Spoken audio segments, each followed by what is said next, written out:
As parábolas de Mateus 13. Ao final do capítulo anterior, Nosso Senhor desvinculou-se de todos os laços naturais que o ligavam a Israel. Estou falando isto agora apenas no sentido de que ele o fez com o aspecto do seu ensino, pois sabemos que historicamente o momento para a ruptura real e final com eles foi a cruz. Porém, ministerialmente, podemos dizer que a ruptura ocorreu então e assim foi indicada. Ele aproveitou uma alusão à sua mãe e irmãos para dizer quem eram os seus verdadeiros parentes, não mais os que estavam ligados a ele segundo a carne. A única família que ele poderia ter agora seria composta por aqueles que fizessem a vontade de seu Pai nos céus. Ele não reconhece nenhum laço além daquela formada pela palavra de Deus, recebida do coração e obedecida adequadamente.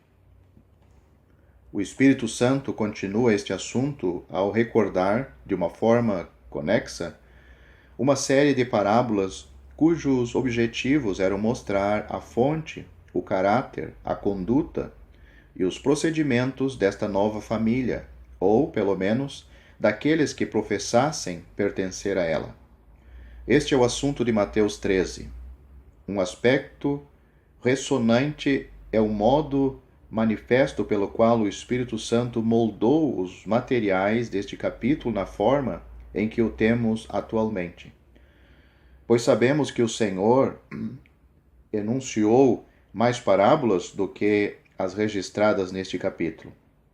Comparando-a com o Evangelho de Marcos, descobrimos uma parábola que difere significativamente de tudo que aparece em Mateus. Em Marcos é uma pessoa que semeia, dorme e se levanta dia e noite, esperando pela germinação, o pleno crescimento e amadurecimento do grão. Então, ele mesmo o colherá. Esta forma diverge consideravelmente de todas as parábolas no Evangelho mais antigo. Mesmo assim, o relato de Marcos nos faz saber que a parábola em questão foi enunciada no mesmo dia, e com muitas parábolas semelhantes lhes impunha as palavras, conforme o permitia a capacidade dos ouvintes, e sem parábolas não lhes falava. Naquele dia, sendo já tarde, disse-lhes Jesus: passemos para outra margem. Assim como o Espírito Santo seleciona algumas parábolas que são incluídas em Marcos, enquanto outras são deixadas de fora, é o mesmo caso em relação a Lucas. Assim também foi o caso com Mateus. O Espírito Santo está transmitindo plenamente a mente de Deus acerca do novo testemunho, chamado comumente de cristianismo e até de cristandade. Concordemente, o próprio início deste capítulo nos prepara para a nova cena. Naquele mesmo dia, saindo Jesus de casa, assentou-se à beira-mar. Versículo 1. Naquele tempo, a casa de Deus estava ligada a Israel. Era lá que Deus habitava, na proporção em que isto pode ser dito. Ele considerava Israel como sua habitação, mas Jesus saiu da casa e se sentou-se à beira-mar. Todos sabemos que o mar, na linguagem simbólica do Antigo e Novo Testamento, é usada para representar multidões humanas. Vagando para lá e para cá, sem estarem sob o governo estabelecido por Deus. E grandes multidões se reuniram perto dele, de modo que entrou num barco e assentou-se. De lá ele os ensina. E toda a multidão estava em pé na praia. Versículo 2. A própria ação de Nosso Senhor indicou que foi um testemunho de grande alcance. As próprias parábolas não são confinadas à esfera dos tratos anteriores do Senhor, mas assume um alcance muito mais extenso do que qualquer coisa que ele jamais tenha falado em épocas passadas. E de muitas coisas lhes falou por parábolas. Versículo 3. Não é necessário que tenhamos todas as parábolas de nosso Senhor, mas o Espírito Santo nos dá aqui 7 parábolas juntas, todas reunidas e compactas num sistema consistente, como eu tentarei demonstrar. O Espírito Santo está exercendo claramente uma certa autoridade quanto às parábolas escolhidas aqui, pois todos sabemos que 7 é o número bíblico para aquilo que é completo. Quer falemos de bons, quer de maus espíritos, numa forma ou na outra. 7 é o número comumente usado. Quando é usado o símbolo 12, ele expressa a plenitude, totalidade, não no sentido espiritual, mas no tocante àquilo que tem a ver com os homens. Onde a administração humana é trazida à proeminência para o desempenho do propósito de Deus, ali o número 12 aparece. Daí o termo 12 apóstolos, que tinha um relacionamento peculiar com as 12 tribos de Israel. Mas, quando a igreja está para ser apresentada, ouvimos novamente o número 7, as 7 igrejas. Por mais que possa representar, temos 7 parábolas aqui, algo ordenado por Deus, a fim de prestar um relato completo da nova ordem de coisas que estavam para começar. Cristandade e cristianismo, tanto o verdadeiro como o falso. A primeira questão a ocorrer, então, é esta: como é que temos esta série de parábolas aqui e em nenhum outro lugar? Algumas delas estão em Marcos e algumas em Lucas, mas em nenhum outro lugar, a não ser em Mateus, temos as 7, a lista completa. A resposta é esta: nada seria mais apropriado do que elas serem dadas em um evangelho que apresenta Jesus como Messias para Israel e que, na sua rejeição, revela o que Deus iria fazer em seguida. Aos discípulos, quando suas esperanças foram desvanecendo, o que seria mais interessante do que conhecer a natureza e o fim deste novo testemunho? Se o Senhor enviasse a sua palavra aos gentios, qual seria o resultado?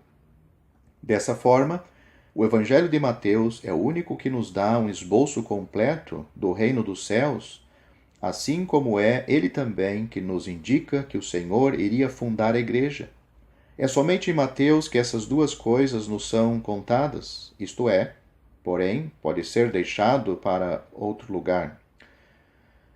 Devemos observar, no entanto, que o reino dos céus e a igreja não são a mesma coisa, mas o reino dos céus é o cenário no qual a autoridade de Cristo é reconhecida, pelo menos externamente.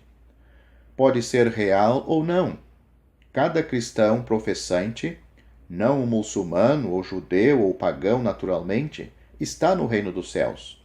Cada pessoa que tem confessado a Cristo, mesmo que através de um rito exterior, não é um mero judeu ou gentil, mas está no reino.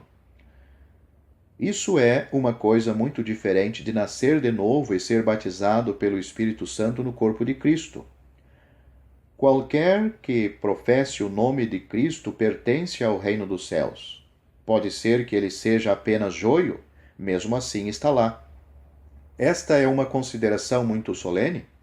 Onde quer que Cristo seja confessado externamente, há uma responsabilidade maior àquela vinculada ao resto do mundo. A primeira parábola era claramente verdadeira quando o nosso Senhor estava na terra. Ele é muito genérico e poderia ser aplicado ao Senhor em pessoa ou em espírito. Portanto, pode-se dizer que ela está sempre em processo, pois descobrimos, na segunda parábola, o Senhor apresentando novamente como ainda semeando. A única diferença é que a parábola diz que o reino dos céus é semelhante a um homem que semeou boa semente em seu campo. A primeira tem a ver com a obra de Cristo em anunciar a palavra entre os homens enquanto estava aqui no mundo. A segunda aplica-se, por outro lado, ao Senhor semeando através de seus servos, ou seja, o Espírito Santo trabalhando neles, de acordo com a vontade do Senhor enquanto ele está no céu. Enquanto isto, o reino dos céus está sendo estabelecido. Isto nos oferece de imediato uma importante chave para o entendimento do assunto como um todo. No entanto, visto que o assunto da primeira parábola é muito genérico, há um grande aspecto de todo o seu ensino moral que é aplicável hoje tão verdadeiramente quanto era quando o nosso Senhor estava sobre a terra. Eis que o semeador saiu a semear. Realmente uma poderosa verdade. Não era desse modo que os judeus aguardavam seu Messias. Os profetas deram testemunho de um rei glorioso que iria estabelecer o seu reino entre eles. Houve sem dúvida claras predições de seu sofrimento, além de sua exaltação. Nossa parábola, porém, não descreve nem sofrimento, nem glória exterior, e sim um trabalho desempenhado pelo Senhor de caráter diferente de qualquer coisa que um judeu pudesse extrair do corpo de profecias. Mesmo assim, conforme eu penso, nosso Senhor estava fazendo uma alusão a Isaías. Não é exatamente um evangelho de graça e salvação ao pobre, desgraçado e culpado, mas alguém que, em vez de vir para reivindicar os frutos da vinha plantada em Israel, tem que começar uma obra totalmente nova. Um semeador que sai a semear marca, evidentemente, o começo de algo que não existia antes. O Senhor está começando uma obra nunca dantes conhecida neste mundo. E ao semear, uma parte caiu à beira do caminho, e vindo as aves, a comeram. Este foi certamente o caso mais desesperador de todos. Foi nulo e vão, não por causa de qualquer problema com a semente, mas por causa da ação destrutiva das aves, que devoraram o que havia sido semeado. Temos a seguir, outra parte caiu em solo rochoso, onde a terra era pouca, e logo nasceu, visto não ser profunda a terra. Houve algo de aparência mais esperançosa neste caso. A palavra foi recebida, mas o solo era rochoso, não havia profundidade de terra. Os efeitos exteriores foram muito rápidos, e logo nasceu. É algo muito sério pensar em almas que progridem de imediato. A natureza sempre traz a uma rápida maturidade qualquer coisa que ela possa fazer nas coisas de Deus. Há pouco ou menos, ou mesmo nenhum senso do pecado. Tudo é absorvido rápido demais. O plano da salvação pode ser considerado excelente, a iluminação da mente inegável, mas tal pessoa nunca chegou a avaliar sua terrível condição diante de Deus. A boa palavra de Deus é provada, mas o solo é rochoso. A consciência não tem nada a ver com ela. Quando há uma obra real do coração, a consciência é o solo onde a palavra de Deus age.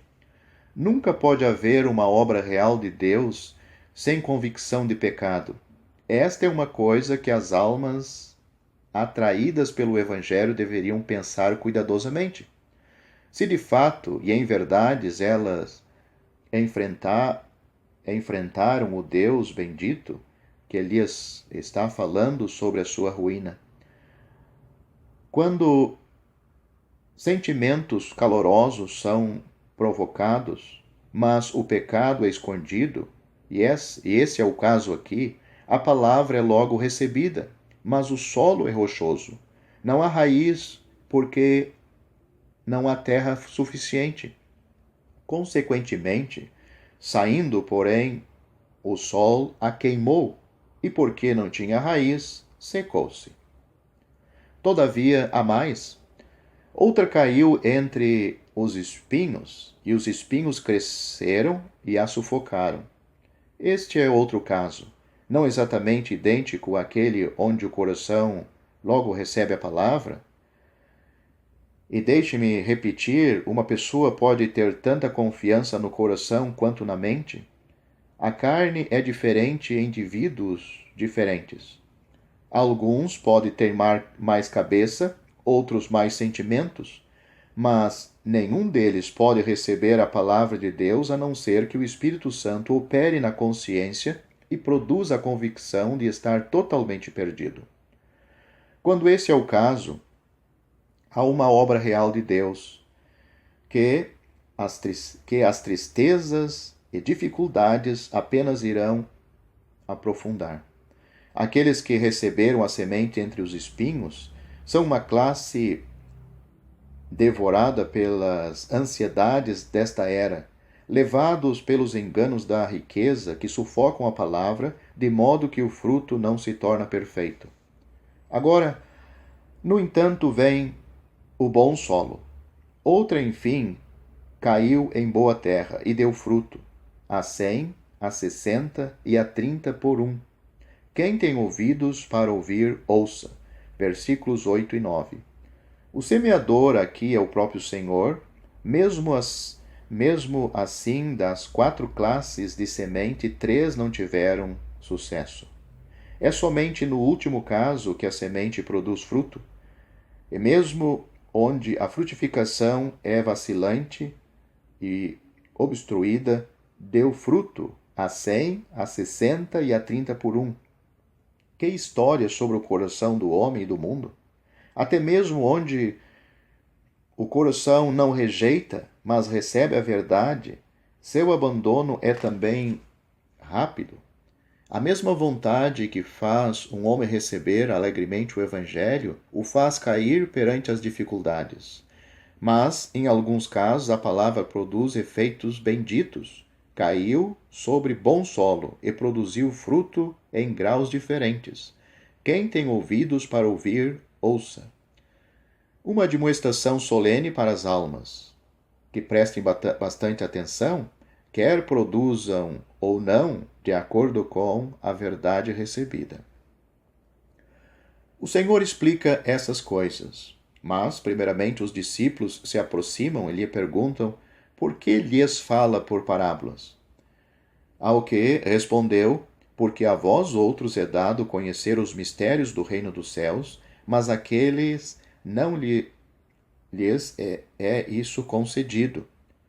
A própria parábola seria exatamente como a nuvem de Israel em tempos antigos, cheio de luz para os que estavam dentro, cheio de escuridão para os que estavam de fora. Assim é com os ditos do Senhor. A crise era tão solene, então, que não era sua intenção oferecer mais luz. Eles não tinham boa consciência.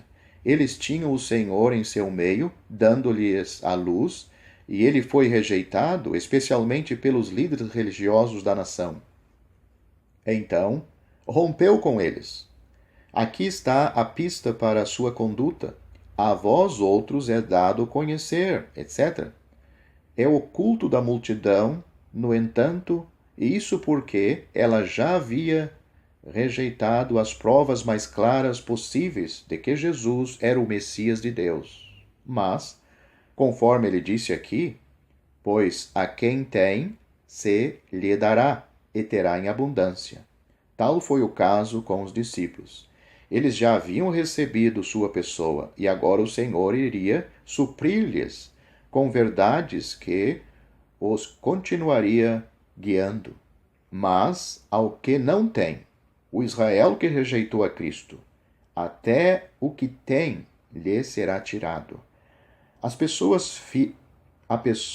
pessoa física do Senhor, já ali, e a evidência dos milagres logo iria passar. Por isso, lhes falo por parábolas, porque vendo não veem, e ouvindo não ouvem nem entendem. Versículo 13. A sentença judicial de trevas que Isaías havia promulgado contra eles centenas de anos antes estava agora prestes a ser selada, embora o Espírito Santo ainda lhes desse um novo testemunho. E esta mesma passagem é citada mais adiante para indicar que é uma coisa terminada com Israel. Eles amaram mais as trevas do que a luz. Qual é o benefício da luz para uma pessoa que mantém seus olhos fechados? Portanto, a luz também lhes seria tirado. Bem-aventurados, porém, os vossos olhos porque veem, e os vossos ouvidos porque ouvem. Pois em verdade vos digo que muitos profetas e justos desejaram ver o que vedes, e não viram, e ouvir o que ouvis, e não ouviram. Versículos 16 e 17. Depois vem a explicação da palavra. É-nos dado o significado de aves. Não nos é dado fazer nenhuma conjectura a respeito deste assunto. A todos os que ouvem a palavra do reino, ele estava sendo pregado a eles, não é exatamente a palavra do evangelho, mas do reino, e não a compreendem, etc. Em Lucas, ela não é chamada palavra do reino, nem se diz não a compreendem. É interessante observar a diferença, porque ela indica o modo em que o Espírito Santo agiu neste evangelho. Compare em Lucas 8. Descobrimos que algumas destas parábolas aparecem primeiro no capítulo 8. Este é o sentido da parábola. A semente é a palavra de Deus, não a palavra do reino, mas de Deus. Versículo 11. Há, é claro, bastante em comum entre as duas expressões, mas o Espírito teve uma sábia razão para usar as duas expressões diferentes. Isso poderia ter sido o oferecimento de uma oportunidade a inimigos, a menos que houvesse boas razões para tal uso. Repito, que é a palavra do reino em Mateus e de Deus em Lucas. Neste último, temos para não suceder que crendo, e em Mateus, e não a compreendem. O que essa diferença pode nos ensinar?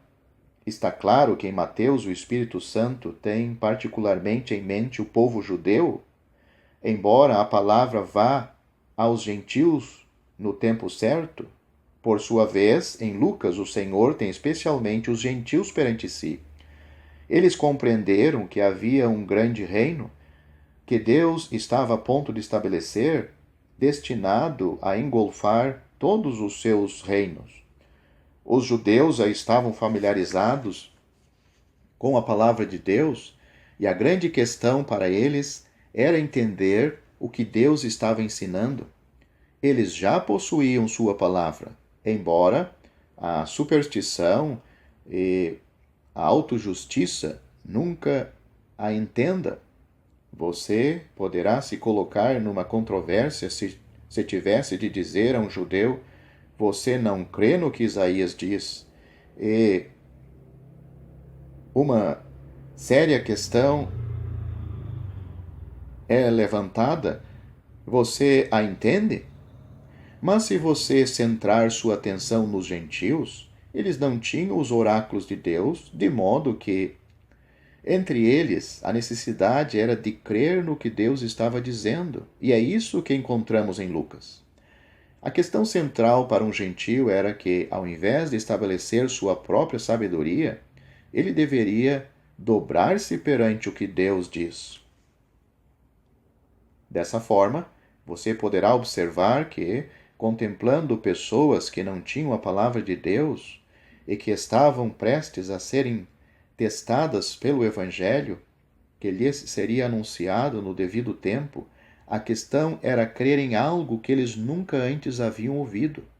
Já em Mateus, falando a um povo que já tinha a palavra, a grande coisa era compreendê-la, mas isso eles não fizeram. O Senhor lhes faz entender que eles ouviram com seus ouvidos, mas não entenderam com seus corações. Assim, essa diferença, quando ligada com as diferentes ideias e objetivos dos dois evangelhos, é clara, interessantemente e instrutiva. A todos os que ouvem a palavra do reino e não a compreendem, aprendemos uma outra verdade solene com estas palavras. A principal coisa que impede o entendimento espiritual é um preconceito religioso. Os judeus foram acusados de não entenderem a palavra. Eles não eram idólatras ou infiéis declarados, mas tinham um sistema religioso em suas mentes, no qual eram treinados desde a infância e que lhes obscurecia a inteligência para o que o Senhor estava trazendo. Assim também ocorre atualmente. Entre os pagãos, embora você possa achar um estado moral perverso, pelo menos haverá aquele tipo de solo improdutivo no qual a palavra de Deus pode ser livremente semeada e pela graça crida.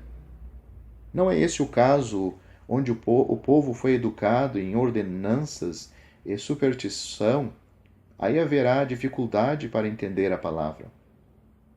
Vem o maligno e arrebata o que lhes foi semeado no coração. A resposta para as aves, na primeira parábola, como vimos, é o maligno, que arranca a palavra do reino assim que ela é semeada. O que foi semeado em solo rochoso, esse é o que ouve a palavra e recebe logo com alegria. Versículo 20. Neste caso, você encontra um coração tocado em suas emoções, mas sem o uso da consciência. De quando em quando a palavra é recebida com alegria. Há uma grande alegria por causa da palavra, mas logo tudo termina. Somente o Espírito Santo agindo sobre a consciência mostra as coisas de Deus, mas não tem raiz em si mesmo, sendo antes de pouca duração. E em lhe chegando a angústia ou a perseguição por causa da palavra, logo se escandaliza. Versículo 21. Logo depois temos o solo espinhoso. O que foi semeado entre os espinhos é o que ouve a palavra. Porém, os cuidados com o mundo e a fascinação das riquezas sufocam a palavra e fica infrutífera. Versículo 22. Eis um caso que pode ter aparência promissora por algum tempo, mas a ansiedade pelas coisas deste mundo o torna infrutífero e tudo se perde. Mas o que foi semeado em boa terra é o que ouve a palavra e a compreende. Isso com o entendimento espiritual. Esse frutifica e produz a 100, a 60 e a 30 por um. Bem, agora temos a primeira das similitudes do reino dos céus. A parábola do semeador foi a obra preparatória do Senhor na terra. Outra parábola lhes propôs, dizendo: o reino dos céus é semelhante a um homem que semeou boa semente no seu campo, mas, enquanto os homens dormiam, veio o maligno dele, semeou o joio no meio do trigo e retirou-se. Versículos 24 e 25. Exatamente o que acontece à confissão de Cristo. Há duas coisas necessárias para a penetração do mal entre os cristãos. A primeira é a falta de vigilância dos próprios cristãos. Eles entram num estado descuidado e dormem, e o maligno vem e semeia o joio. Isso começou já numa época antiga da cristandade. Descobrimos seus germes já no próprio livro de Atos dos Apóstolos e ainda mais nas epístolas.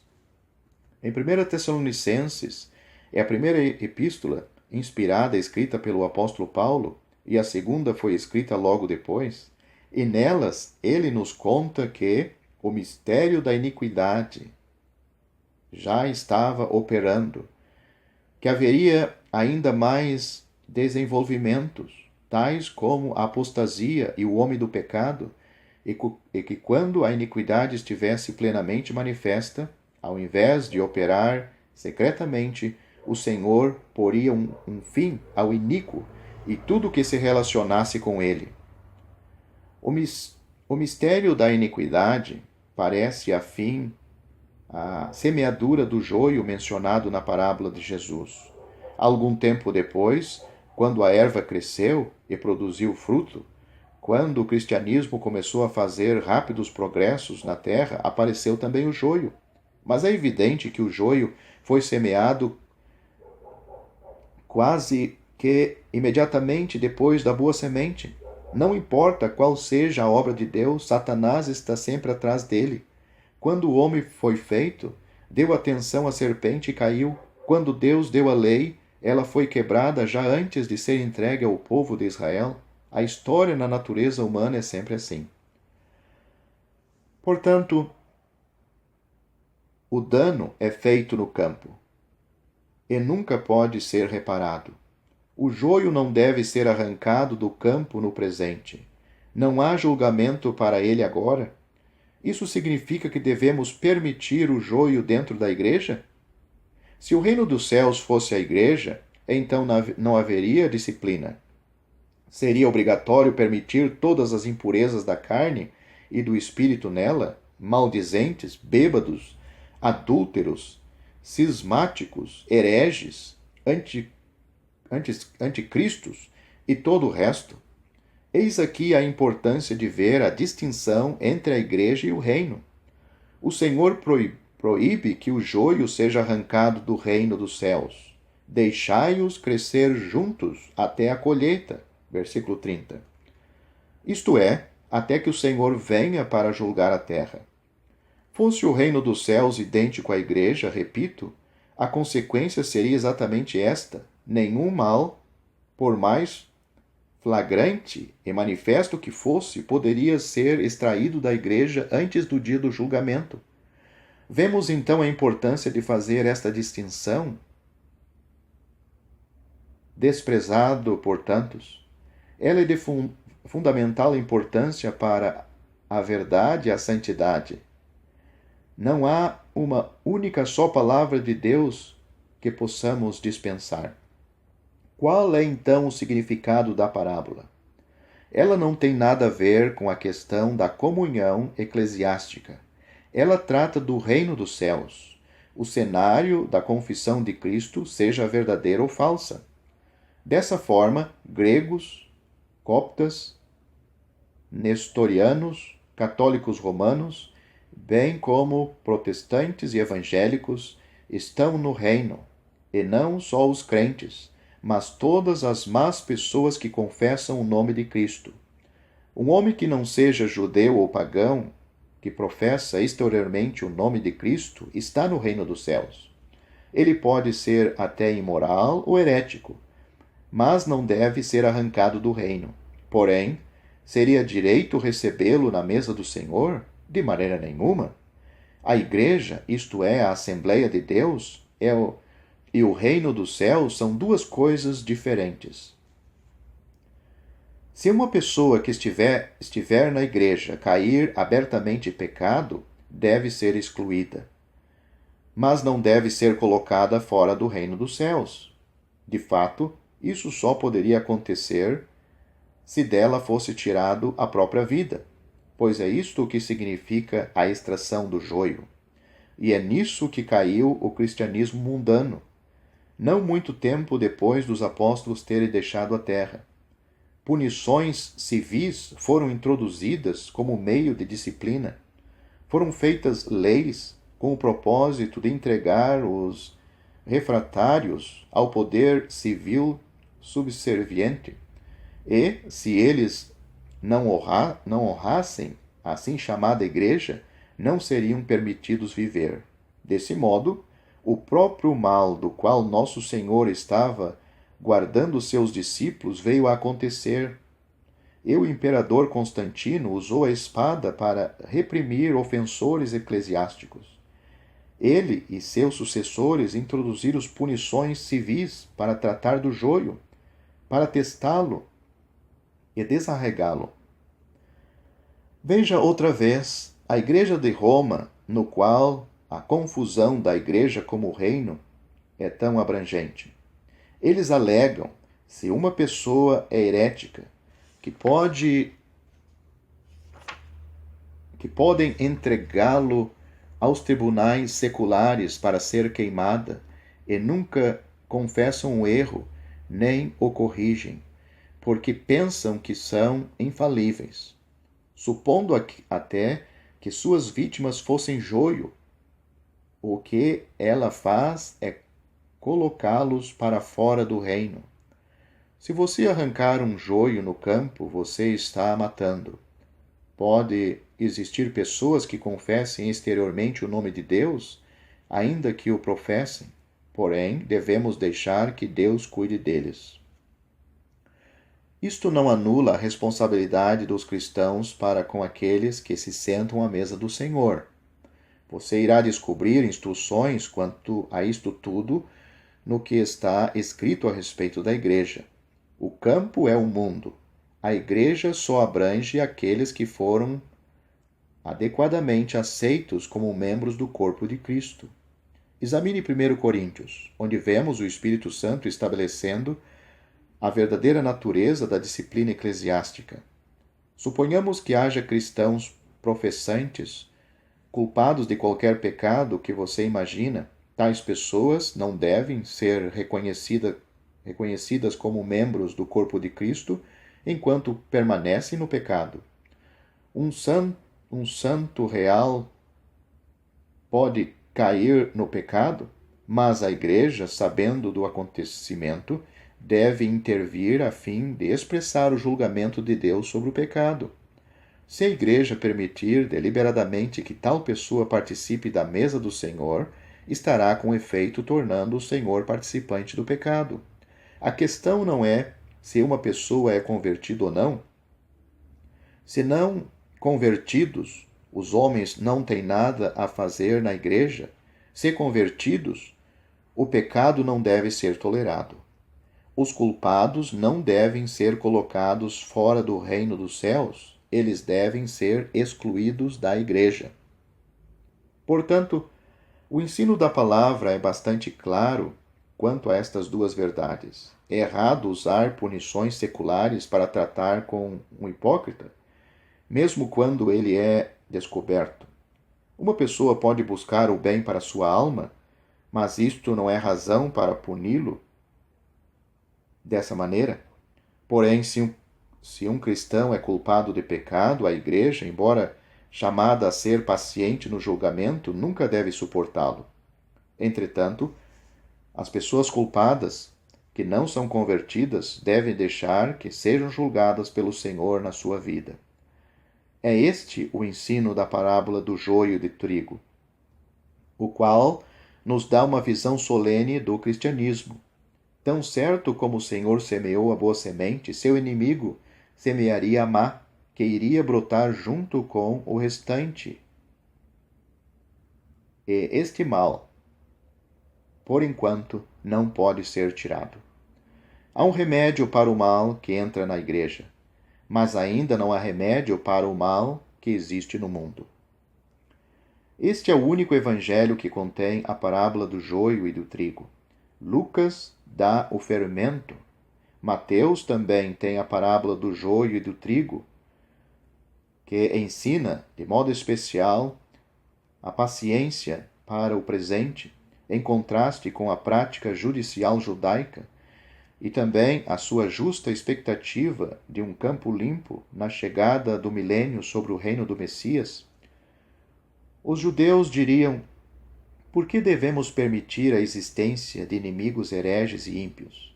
Até mesmo enquanto nosso Senhor esteve na terra e alguns samaritanos não o receberam, Tiago e João quiseram enviar fogo do céu para consumi-los.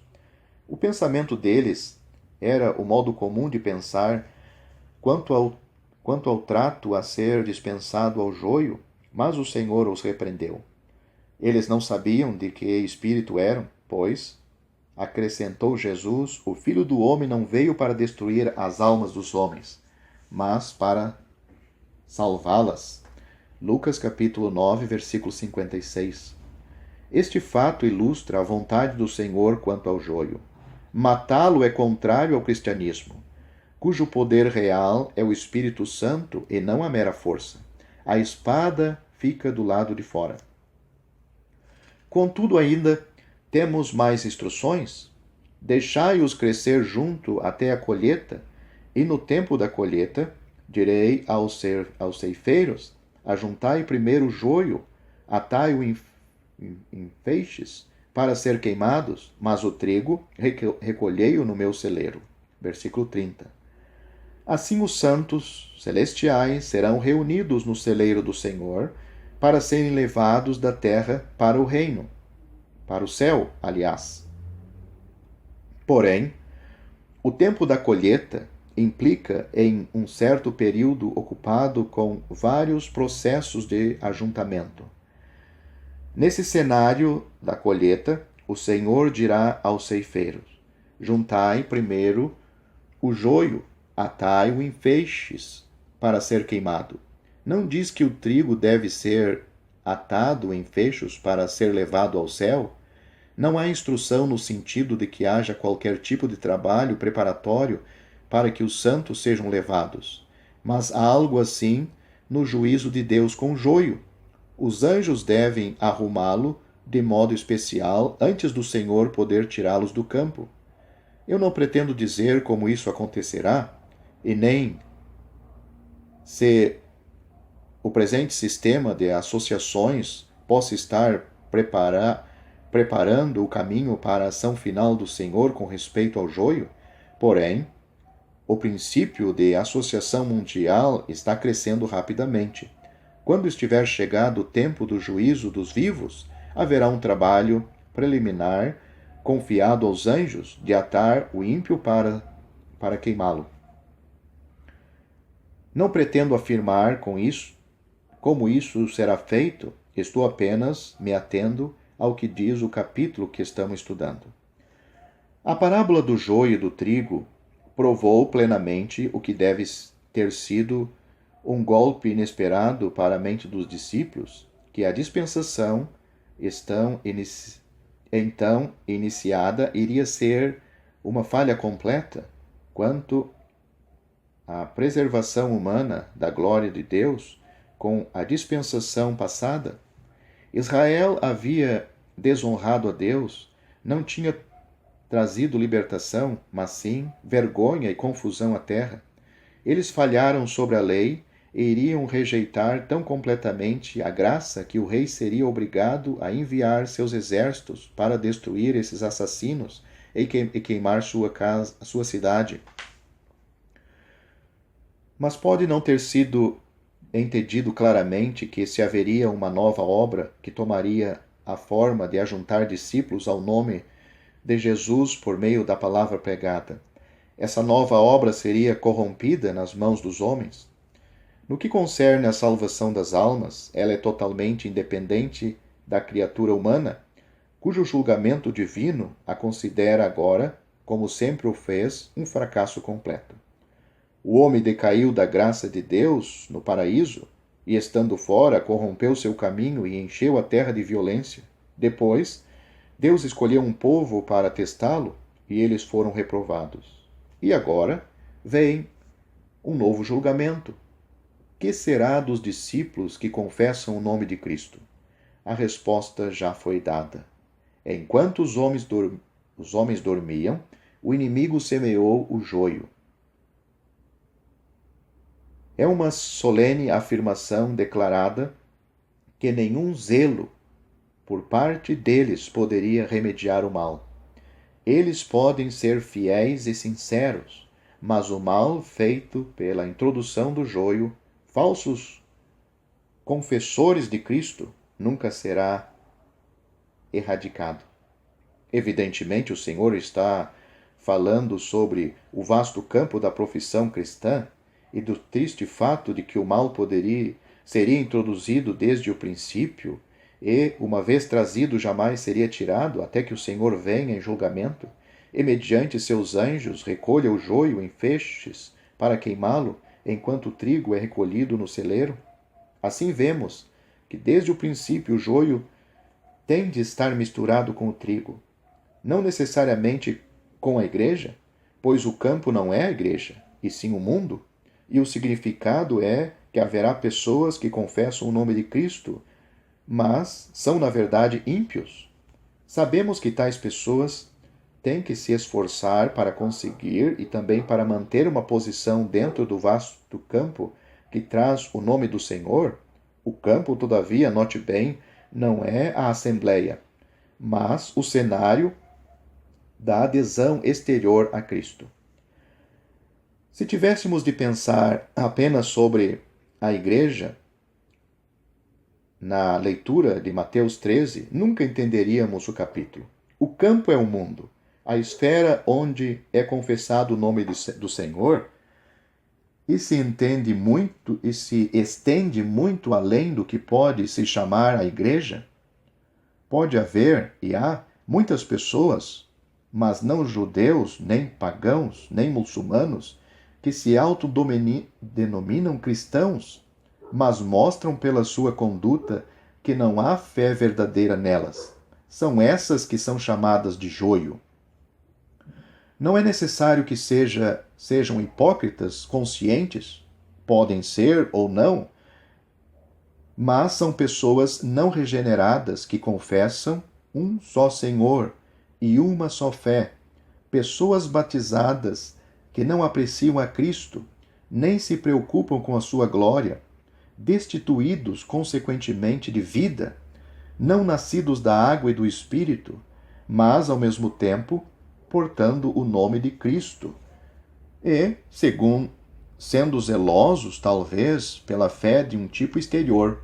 Atualmente, encontramos em todas as partes do mundo ocidental, como já o foram no Oriente, há muitos que ninguém crê que sejam nascidas de Deus, que, mesmo assim, ficariam chocados se fossem considerados como infiéis. Eles reconhecem a Cristo como Salvador do mundo e como o verdadeiro Messias, mas isto é tão completamente inoperante em suas almas como era a fé daqueles que em Jerusalém criam em Cristo quando viam os seus milagres que ele fazia. Evangelho de João, capítulo 2. Jesus não confia em tais pessoas agora, como não confiou naquela época. A próxima parábola indica que o mal não seria apenas a mistura de uma falsa confissão, mas algo bem diferente certamente seguirá. Pode ser ligado com o joio e seu crescimento, mas foi necessário outra parábola para estabelecê-lo. Começando com o menor núcleo possível, o mais humilde do que tange a este mundo, algo haveria que assumiria vasta proporção na terra, que penetraria profundamente suas raízes nas instituições humanas e se ergueria como um sistema de poder e influência terrenos.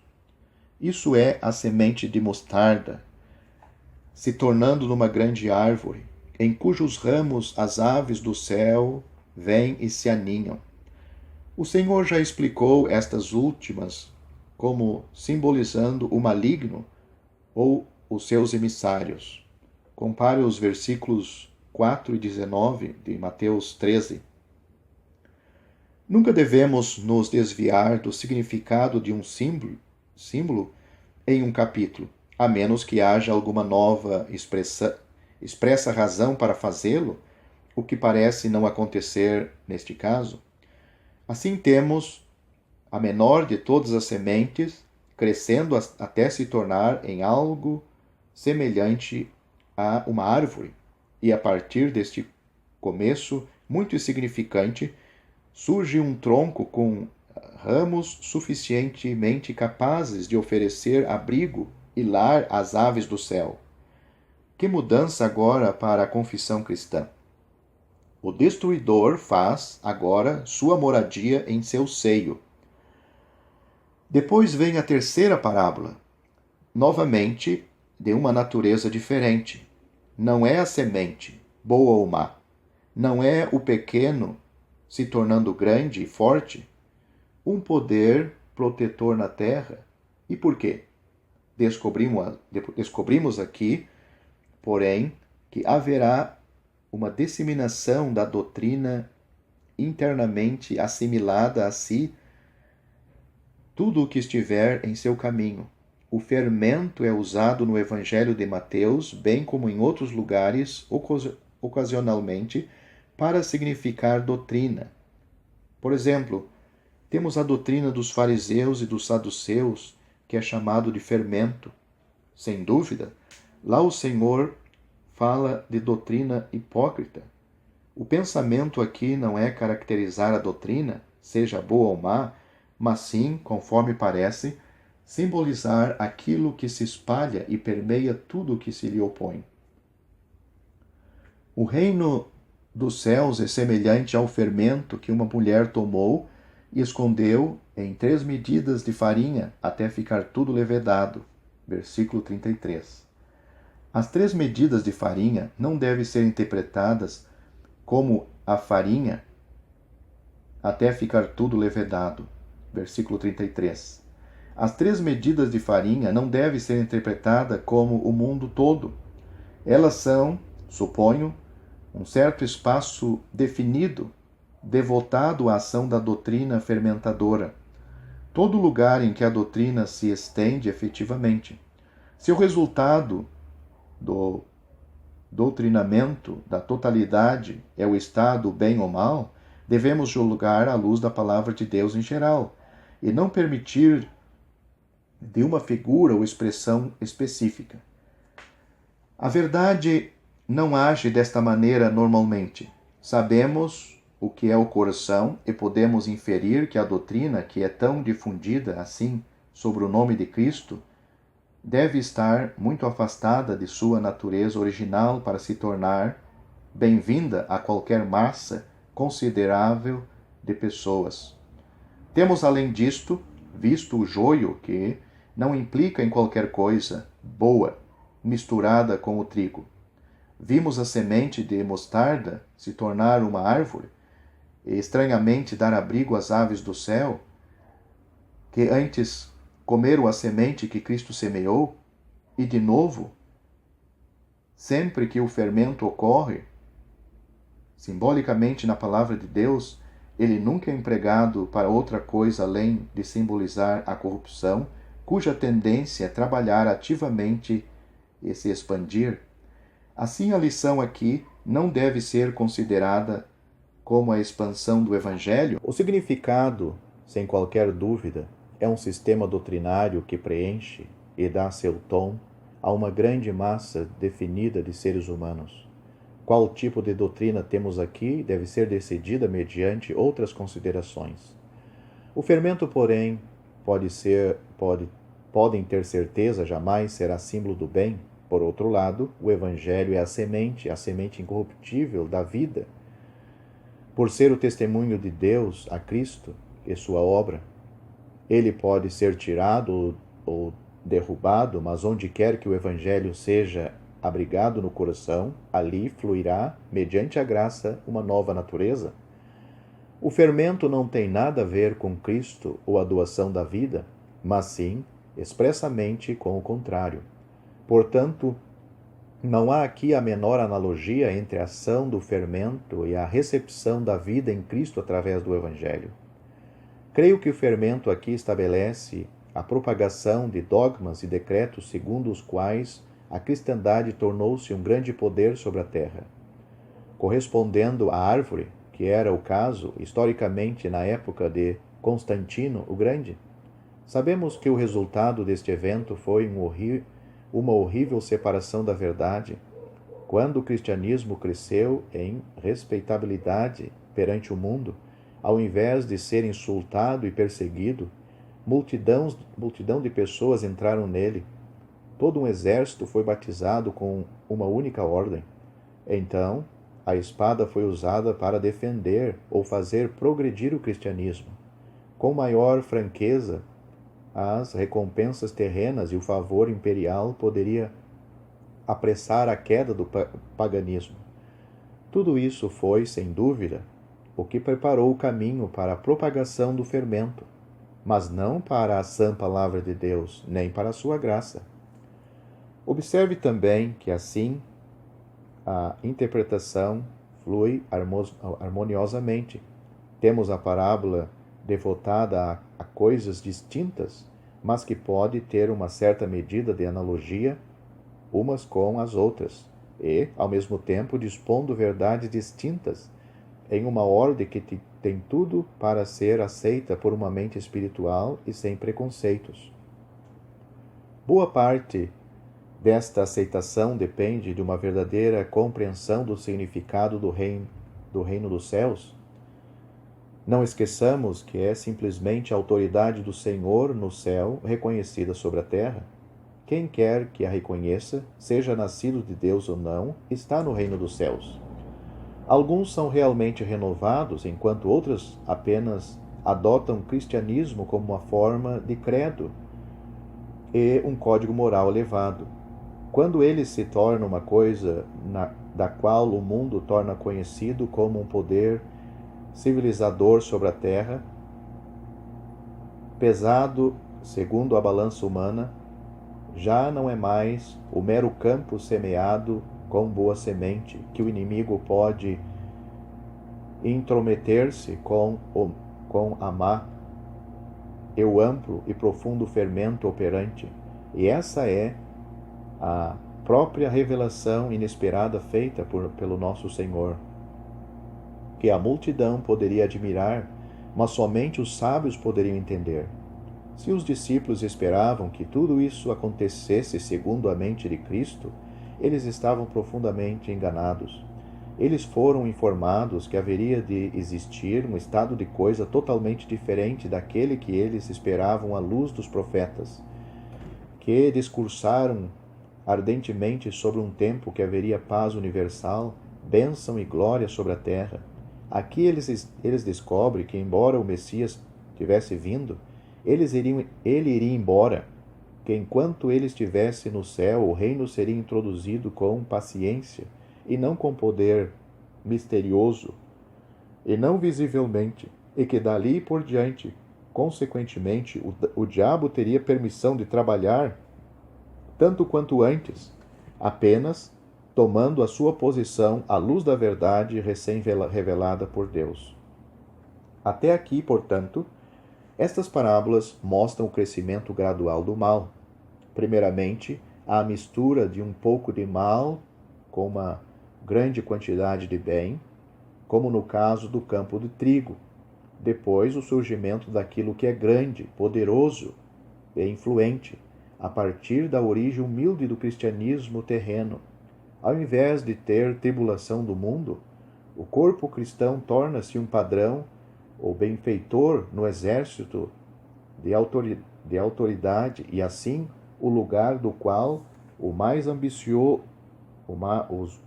ambiciosos do mundo lançam mão para aquilo que eles mais desejam. Depois disto, uma grande propagação de doutrina acontece. Quando a loucura do paganismo e a estreiteza do judaísmo tornam-se tão claros aos homens, a uma medida que seus interesses o levam para lá também. Repare numa mudança agora. O Senhor para de se dirigir às multidões. Quem poderia deixar de ver que o próprio Senhor estava semeando? Quem não perceberia o crescimento da mostarda e a propagação do fermento, quando os fatos estavam à vista e a aplicação feita? Porém, o Senhor afasta-se da multidão, que estava em foco até então, conforme está escrito. Todas essas coisas disse Jesus às multidões, por parábolas, e sem parábolas nada lhes dizia. Agora, entretanto, o Senhor despede a multidão e vai para casa. Devo chamar sua atenção para este fato, porque ele divide as parábolas e inicia um novo julgamento. As parábolas que vêm a seguir não eram tais que os homens pudessem ver ou apreciar. Qualquer um poderia entender as outras. Pertence à sabedoria mundana o fato de que o cristianismo é uma instituição da qual se orgulhar, mas como um credo semelhante a outros. não envolvendo quaisquer responsabilidades morais, um fermento, de fato, que assimila a si mesmo, ou desde o nascimento, ou pelos hábitos, colonização, etc. Mas, embora estas parábolas representem diferentes aspectos e estados, a pregação da palavra do reino pode ser feita todo o tempo. Tal pregação tem um lugar especial, assim como entre os judeus havia muitas festas, sendo, porém, que o sábado era uma festa que ocorria constantemente, repetida semana após semana. Chegamos aqui a uma grande distinção, e há uma analogia semelhante nessas festas, pois elas também são divididas. Após a Páscoa e a festa dos Asmos, com a festa das semanas, seguindo-se uma a outra, você encontra uma interrupção, depois da qual vem a festa das trombetas e da expiação e finalmente dos tabernáculos. Conforme o apóstolo nos ensina, Cristo, nossa Páscoa, foi sacrificado por nós, de modo que temos de celebrar a festa dos Asmos de modo inseparavelmente ligado a ela. Mas isto não é tudo. Lembremos em Atos capítulo 2, ao cumprir-se o dia de Pentecostes, eis as festas que são cumpridas em nós, os cristãos. A festa das trombetas, o dia da expiação e a festa dos tabernáculos, se aplicada à igreja, seria absurda. A aplicação delas, salvo que desfrutamos em forma de penhor pelo Espírito, é para os judeus. Assim conforme também é o caso na metade de Levítico, capítulo 23, a interrupção indica uma nova ordem de assuntos. Assim também neste capítulo há outra, conforme notamos. Enquanto as primeiras parábolas se aplicam à confissão exterior de Cristo, as finais pertencem especial e intimamente às coisas que ocupam aos verdadeiros cristãos. A multidão não pode ouvi-las. Elas eram os segredos da família e, portanto, o Senhor chama os discípulos para dentro e lá as revela a eles. Antes que ele entre, porém, em novo terreno, nos dá maior informação sobre o antigo. Os discípulos lhes perguntam: explica-nos a parábola do joio no campo, versículo 36. Ignorantes como poderiam ser, eles ainda tinham confiança de que seu Senhor estava disposto a lhes explicar o que havia falado. E ele respondeu: o que semeia a boa semente é o Filho do homem. O campo é o mundo. A boa semente são os filhos do reino, o joio são os filhos do maligno. Versículos 37 e 38. O filho do homem, o maligno, tem sido bem enfatizado, opõe-se um ao outro. Como na Trindade sabemos que há uma parte apropriada em cada pessoa bendita, executando em seu trabalho de bênção, assim o triste contraste aparece no mal exterior. Assim como o mundo, mediante sua revelação em Cristo, assim como o Pai expõe especialmente seu amor e separa pessoas do mundo mediante a sua revelação em Cristo, e temos o Espírito Santo em oposição à carne, como o grande agente da graça, conselheiro e caminhos do Pai, assim a Escritura apresenta Satanás agindo como o principal antagonista pessoal do Filho. O Filho de Deus veio para destruir as obras do maligno. O diabo faz uso do mundo para escravizar as pessoas, para excitar a carne, para aumentar o desejo natural do coração por honra e posição no presente. Em oposição a tudo isto, o Filho de Deus apresenta a glória do Pai como objetivo pelo qual ele está trabalhando mediante o Espírito Santo. Vemos fortemente a discriminação na explicação do Senhor aos discípulos na casa. Na primeira parábola, o bem é totalmente separado do mal, mas na última, tudo é confundido numa massa indistinguivelmente. De início, porém, tudo estava manifesto. De um lado, ao Filho do Homem, e ele semeia a boa semente, e o resultado são os filhos do reino. Do outro lado, ao inimigo, e ele está semeando a sua má semente, falsas doutrinas, heresias, etc. E o resultado são os filhos do diabo. A oportunidade para tornar os homens piores do que eles jamais teriam sido se nunca tivessem recebido uma nova revelação celestial. O historiador infiel colocou o resultado sob uma poderosa luz. Os anais do cristianismo são os anais do inferno. Sabemos que isto surge de sua confusão do sistema nominal, que é Babilônia, com a verdadeira igreja. Perante Deus, aquilo que traz o nome de Cristo é uma coisa mais ímpia do que qualquer outra no mundo. Nunca houve em lugar nenhum tanto sangue justo derramado pela assim chamada religião.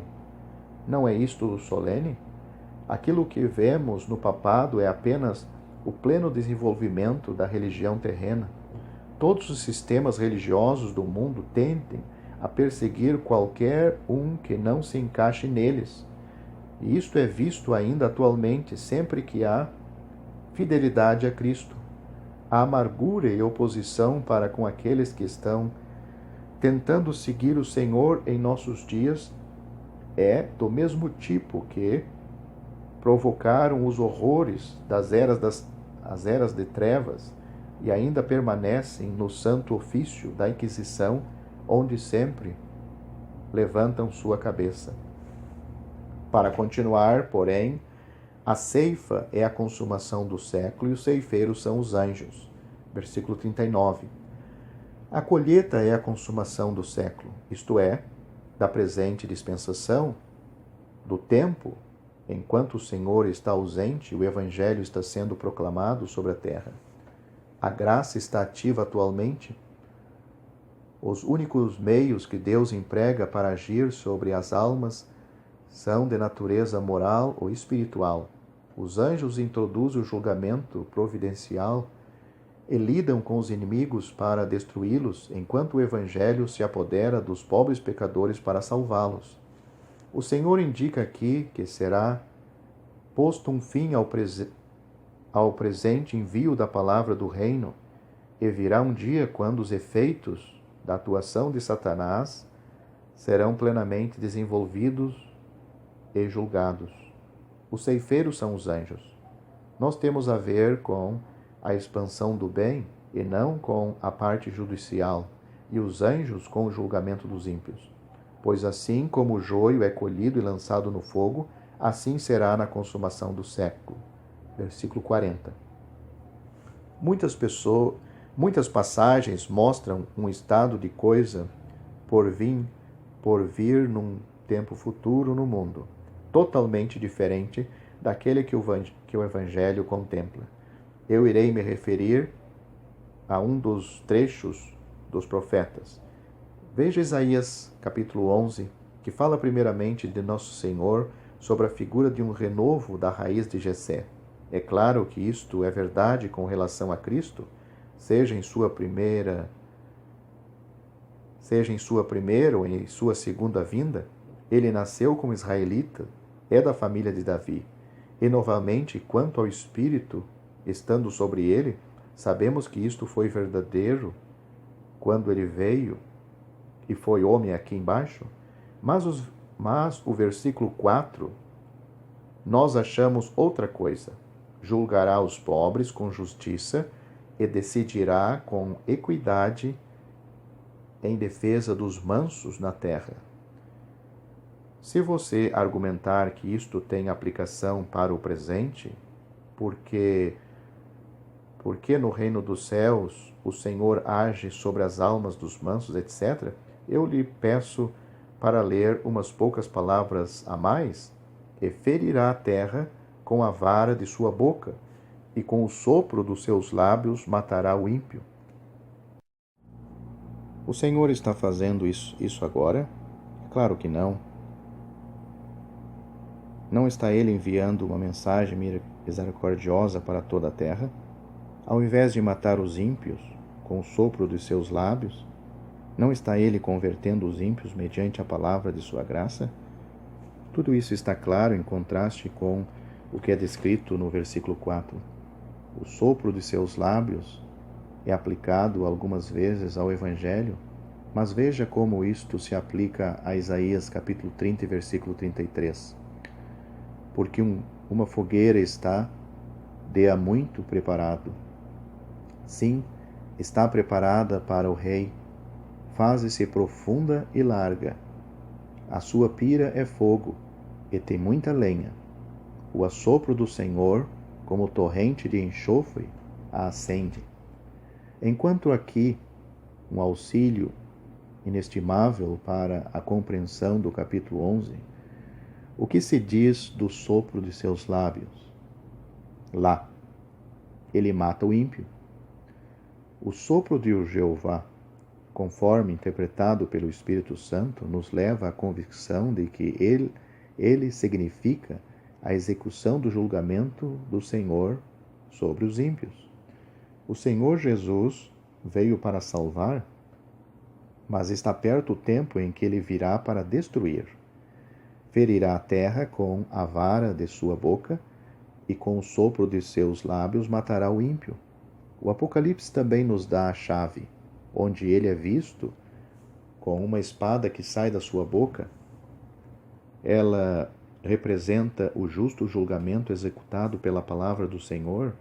Como ele falou para criar o mundo, assim ele falará para lançar o ímpio à perdição. Entendemos isto como o sentido indubitável do versículo. O que acontece?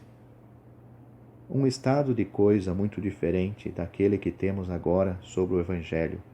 A justiça será o cinto dos seus lábios, e a fidelidade o cinto dos seus rins.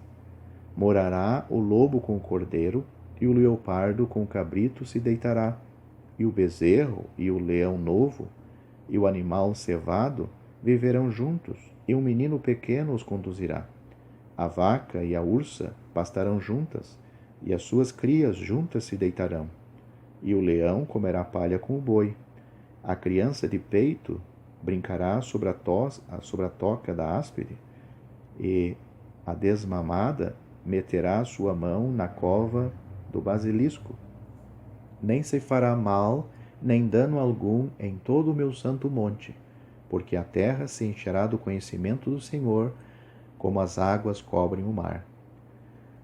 Nada disto é contemplado atualmente, pois se olharmos para o Evangelho ou para as epístolas, quando o Espírito Santo está falando acerca do Evangelho que é pregado atualmente, o efeito que podemos antecipar é este: alguns creram, mas a grande maioria rejeitará o Evangelho. Além disto,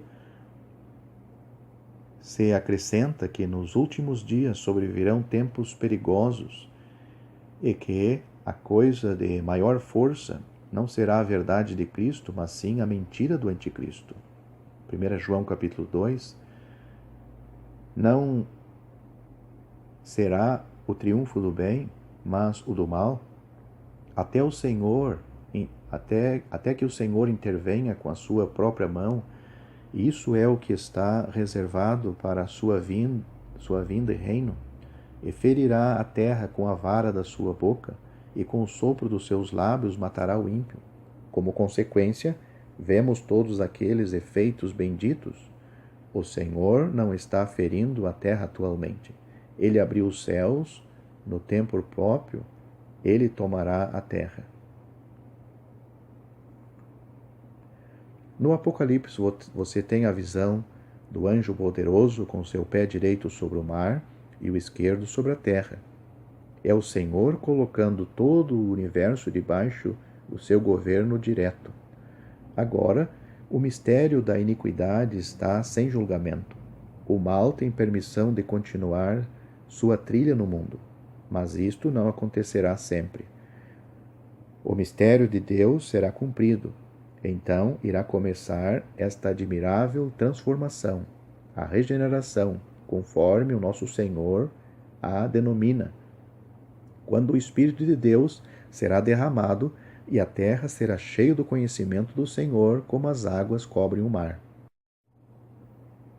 Mas até que venha esses tempos de refrigério da presença do Senhor, a Escritura chama esse tempo interveniente de século mau. Assim, em Gálatas 1:4, não é o mundo material que está em mente, mas sim o curso moral das coisas, isto é, o presente século mau. O novo século, a nova era, pelo contrário, será gloriosa, santa e bendita. No versículo 10 de Isaías, capítulo 11, encontramos a predição da restauração do antigo povo de Deus, a reunião de todo Israel e Judá. Quando o povo de Deus voltou do cativeiro babilônico, isto não ocorreu. Uma parte, pouco considerável de Judá e Benjamim retornou, e de Israel apenas poucas pessoas. As 10 tribos são universalmente chamadas as 10 tribos perdidas. Na profecia, porém, naquele dia o Senhor estenderá a sua mão para adquirir outra vez o resto do seu povo, que foi deixado da Síria, do Egito, de Patros, da Etiópia, de Elão, de Senar, de Amate e das ilhas do mar. Levantará um pendão entre as nações e ajuntará os derradeiros de Israel, e os dispersos de Judá congregará desde os confins da terra. Também afastar-se-á a inveja de Efraim, e os adversários de Judá serão desarraigados. Efraim não invejará a Judá, e Judá não oprimirá Efraim.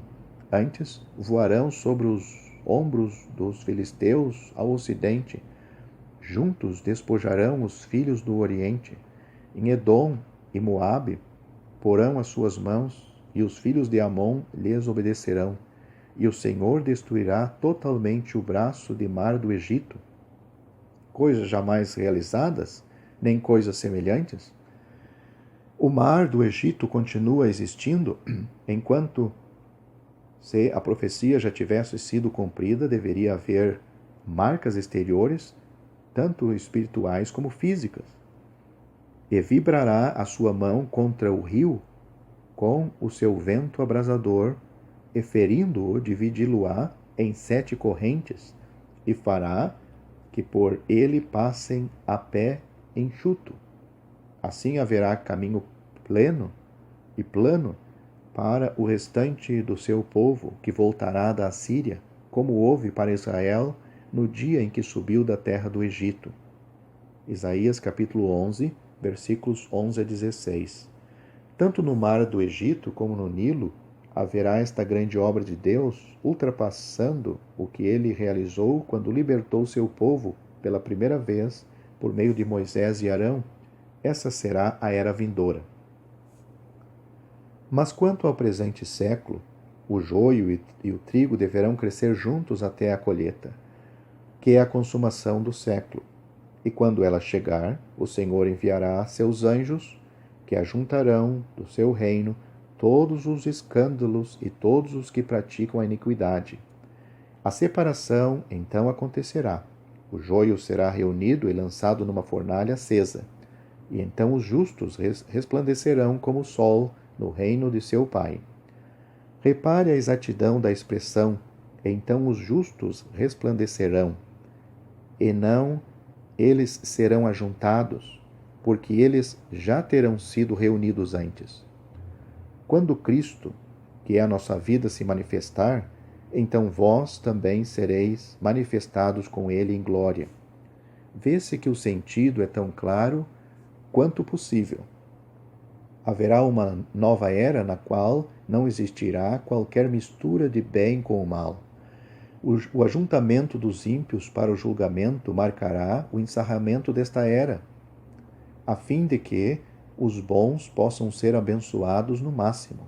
Os justos que, aqui mencionados, brilham como o sol e estão numa esfera superior, mas os céus e a terra serão um único sistema.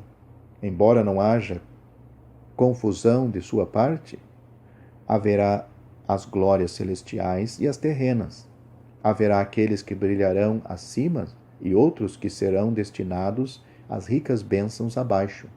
Será o único reino, mas haverá as coisas celestiais e as terrenas, conforme o Senhor distingue em João capítulo 3. Se tratando de coisas terrenas, não me credes? Como crereis se vos falar das celestiais? Assim, aqui temos a região superior, chamada de reino do Pai, e a inferior, o reino do Filho do Homem. Mandará o Filho do Homem os seus anjos, que ajuntarão do seu reino todos os escândalos e os que praticam a iniquidade. Esses não terão permissão de permanecer na terra, mas serão lançados numa fornalha acesa. Então os justos resplandecerão como o sol no reino de seu Pai. Ambos são o reino de Deus? Que perspectiva gloriosa! Não é um pensamento agradável o saber que até mesmo o presente cenário de ruína e confusão há de ser liberto?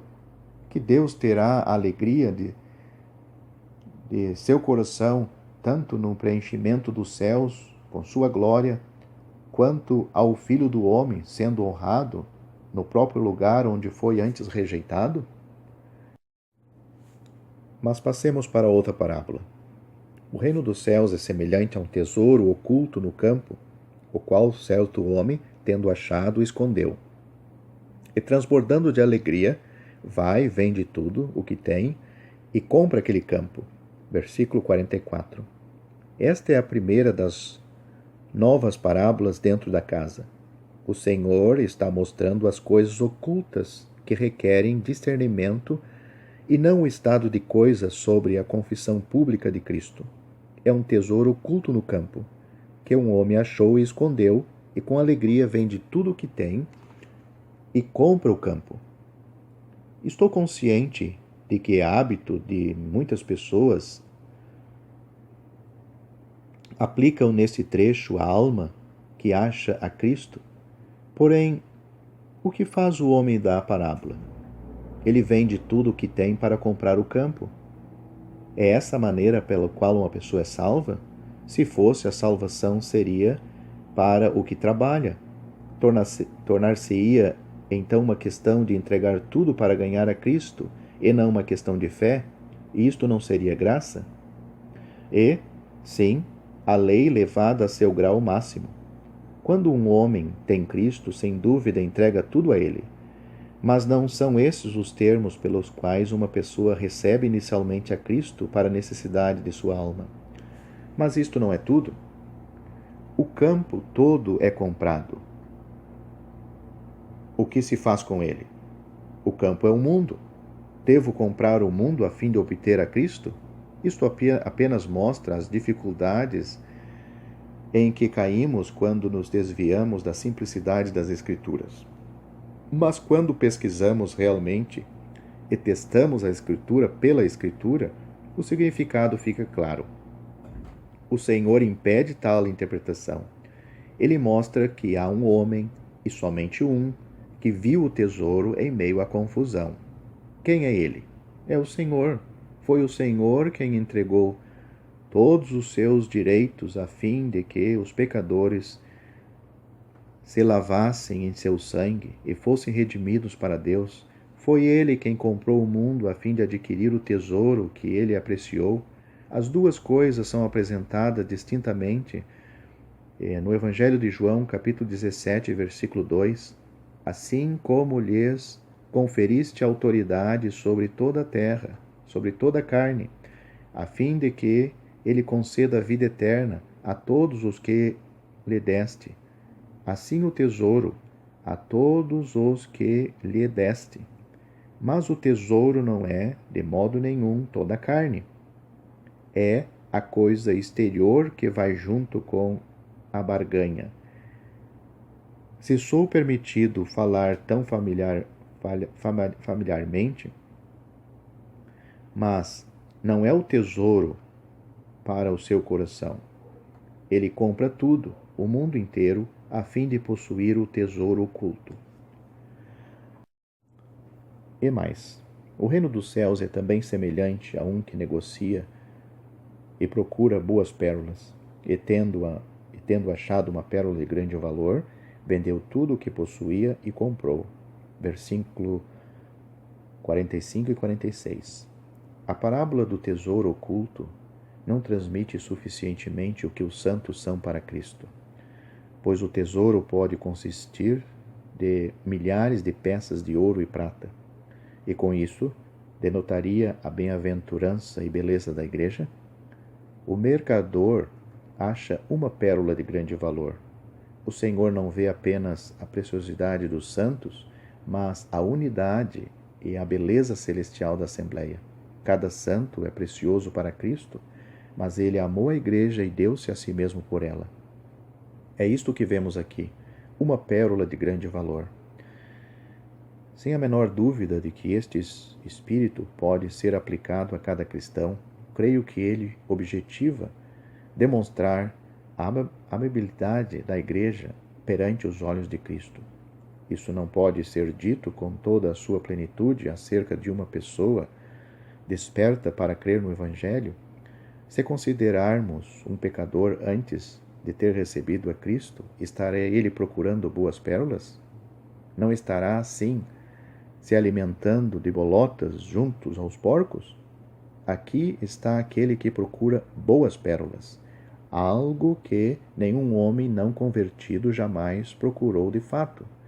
Não é possível aplicar estas parábolas a qualquer pessoa a não ser ao Senhor mesmo, ou à ação do seu Espírito em seu próprio povo. Que bendito é isto que, em meio a toda a confusão causada pelo diabo, Cristo vê o tesouro de seus santos e a beleza de sua igreja, a despeito de todas as enfermidades e fracassos. Depois, todos somos capturados pela parábola da rede lançada ao mar, versículos 47 a 50 do capítulo 13 de Mateus. É uma figura usada para nos lembrar que nossas energias e desejos devem ser dirigidos àqueles que estão flutuando no mar do mundo. A rede foi lançada ao mar e recolheu peixes de todo tipo, e quando já está cheia, os pescadores arrastam-na para a praia e, assentados, escolhem os bons para os cestos e os ruins deitam fora. Quem são os pescadores? Nunca encontramos os anjos reunindo os bons, mas sempre separando os ímpios para o julgamento.